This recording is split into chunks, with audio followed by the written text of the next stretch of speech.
In the quiet streets of Milwaukee, a monster lurked in plain sight. Jeffrey Dahmer, an unassuming man, concealed a horrifying secret: 17 lives taken, countless others shattered. The journey of this shy boy from Ohio into one of America's most notorious serial killers reveals a mind consumed by darkness, a tale of crimes and a chilling legacy that continues to haunt the nation. Jeffrey Lionel Dahmer entered the world on May 21, 1960, in Milwaukee, Wisconsin, the first child of Lionel and Joyce Dahmer. His early years seemed ordinary, marked by a move to Bath Township, Ohio, where much of his childhood unfolded. To outsiders, he appeared quiet and awkward, unremarkable. Yet troubling signs surfaced early. A fascination with dead animals gripped him by age 4. He collected roadkill, meticulously stripped the flesh, and preserved the bones in jars, a peculiar habit unnoticed as a precursor to horror. He once impaled a dog's skull on a stick, creating a macabre display in the woods near his home, a secret ritual that hinted at his growing detachment from normalcy.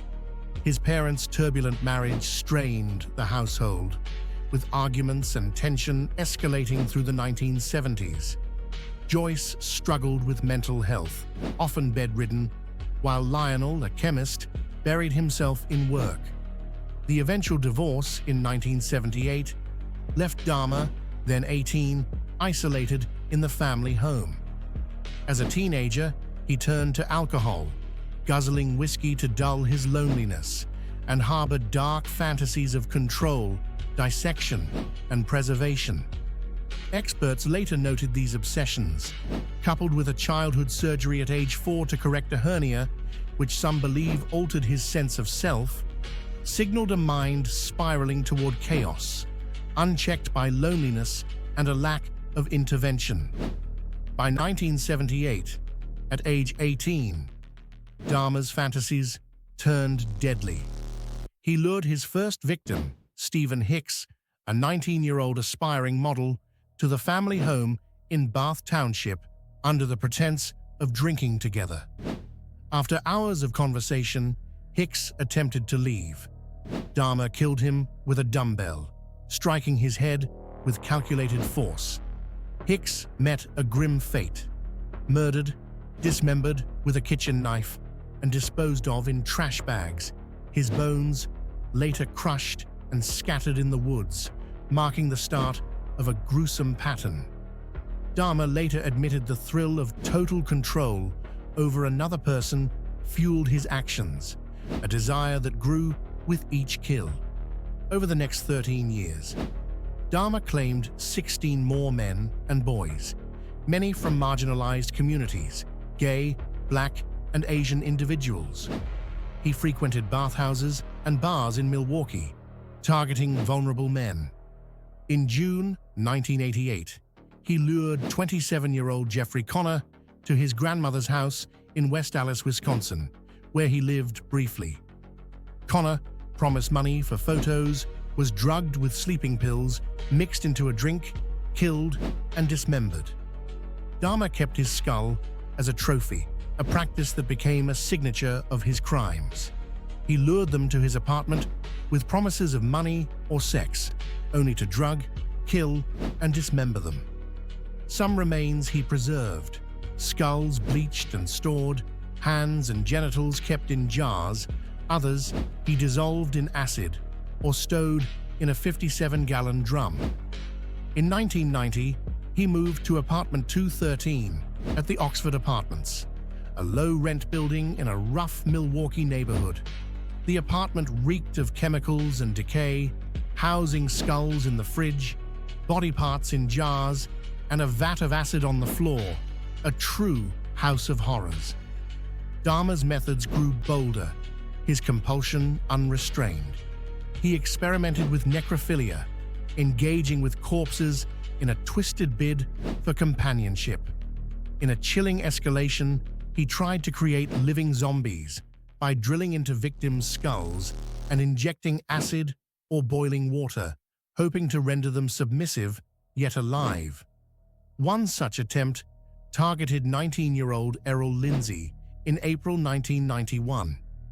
Dahmer lured him, drugged him, and drilled into his skull, but Lindsay awoke, disoriented, only to be killed and dismembered.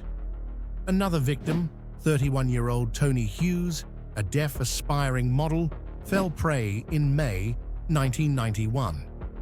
Dahmer lured him with a note offering money for photos, then killed and kept his body for days before disposal. His evasion of capture persisted for years, enabled by police missteps and societal blind spots. Neighbors at the Oxford apartments complained of foul odors and strange noises, saws buzzing late at night, but police dismissed these as domestic issues, allowing the monster to remain hidden. On July 22, 1991, the nightmare unraveled. Tracy Edwards, a 32-year-old man, escaped Dahmer's apartment, wrists still bound by handcuffs after a terrifying night of threats with a knife. He flagged down 2 Milwaukee police officers, guiding them to apartment 213 at the Oxford apartments. Inside, officers discovered a shocking scene. A human head in the fridge, its eyes staring blankly, photos of dismembered bodies scattered on a table, a freezer with organs, hearts, and flesh wrapped in plastic, and tools of torture, a drill, a saw, and bottles of acid. Dahmer faced arrest and confessed to 17 murders with chilling calm, detailing each kill over hours of interrogation. The nation recoiled as missed opportunities came to light, neighbors' complaints ignored, a 14-year-old victim, Konarak Sintha Somphone, returned to Dahmer's grasp by police in May 1991. Konarak, a Laotian boy, escaped, naked and dazed, but officers, unaware of Dahmer's history, believed his lie of a domestic dispute and left the boy to be murdered and dismembered hours later. In January 1992, Dahmer stood trial in Milwaukee, charged with 15 counts of murder. His defense claimed insanity, asserting compulsions drove him to kill uncontrollably. Prosecutors countered that he acted with calculation, fully aware, luring victims with precision, disposing of evidence with acid and careful planning. The jury rejected the insanity plea after 2 weeks of testimony, including graphic accounts of his methods. On February 15, 1992, he received 15 life terms, 957 years in prison, followed by a 16th life sentence in Ohio for the murder of Stephen Hicks. Justice proved fleeting as a fellow inmate, Christopher Scarver, beat Dahmer to death on November 28, 1994, at Columbia Correctional Institution in Portage, Wisconsin, using a metal bar from the prison gym, claiming he acted to stop Dahmer's evil. Jeffrey Dahmer's reign of terror scarred Milwaukee and beyond.